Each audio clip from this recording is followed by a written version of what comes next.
Hello guys and welcome back to Tech Wizard. In this simple and quick video, I will show you how to use resume templates in Microsoft Word. So it's a very simple process. All you need to do is to come and open your Word program. So for this case, I'll open a new Word program or a Word document. So just right click on your space in the desktop, then come to new. Then when you come to new, come to Microsoft Word document.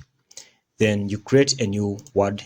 Then after creating a new Word document, come and open it. As you can see, I'm opening it.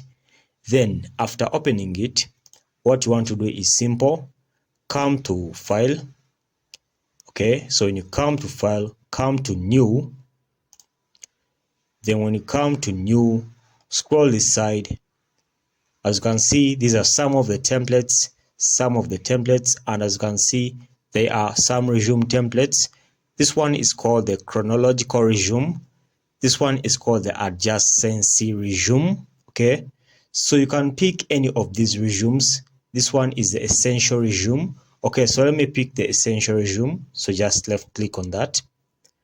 Then when you left click on that, the essential resume will load into your Word document, and it will be the template you're going to be using for creating your resume. And that's it guys. Thank you for watching. If you found value in this video, please like and subscribe.